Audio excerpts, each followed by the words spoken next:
लक्ष्मी से सुसज्जित ये रहने की साधना। तो ये संन्यास नहीं कहलाता सुखदेव, ये वैराग्य नहीं है, ये तो भोग है। तो तुम्हारी भी यही गति होगी। यदि तुम अभी सन्यासी बनने जाओगे तो माया किसी को छोड़ा नहीं है। श्रीमद् भागवत पढ़ना, विष्णु और माया भगवती, विष्णु और माया भगवती, जया सम्मोहितम जगत। माया ने संपूर्ण विश्व को अपने मोह में रख लिया। माया के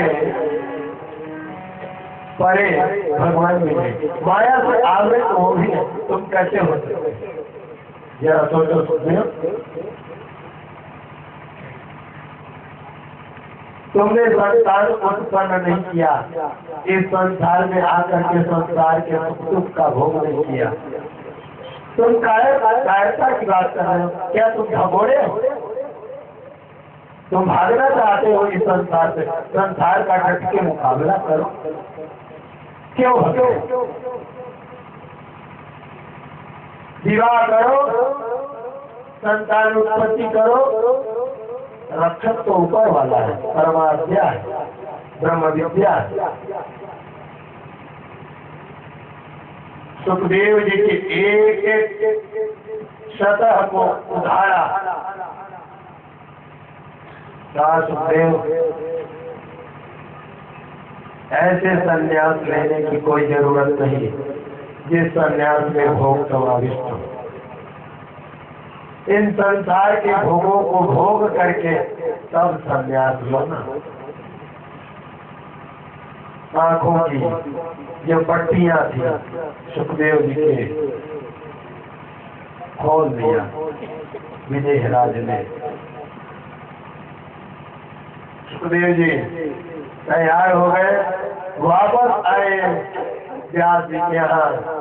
ऐसा गुरु मिल जाए जो आंखों की पट्टियों को खोल करके और प्राप्त की तरफ भेज दे।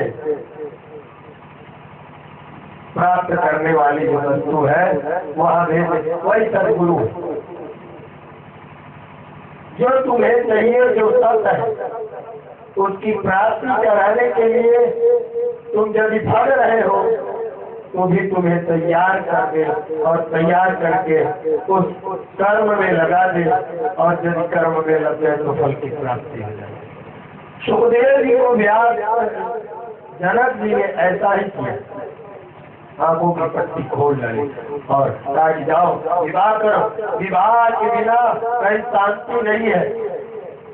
विवाह करके पुत्र उत्पन्न करो, कन्या उत्पन्न करो, इस संसार को भोगो, और फिर पूरी अवस्था में जो समय काल निर्धारित है संन्यास का, उस समय में संन्यास लो। सुखदेव जी आए, व्यास जी बड़े खुश दिल से पुत्र से मिले। सुखदेव जी ने पिताजी को प्रणाम किया और प्रणाम करने के बाद कहा, पिताजी मैं हो आया राजा जनक के यहाँ से। कहा कुछ सीखा तूने? कहा सब कुछ सीखा। बड़े खुश हुए व्यास जी, लगा कि राजा जनक ने मेरे अनुकूल बातें सिखा दी होंगी। क्या कहा राजा जनक जी?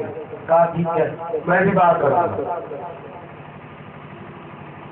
सुखदेव जी ने तत्क्षण कहा कि पिताजी मैं विवाह के लिए तैयार हूँ, कोई कन्या देखो।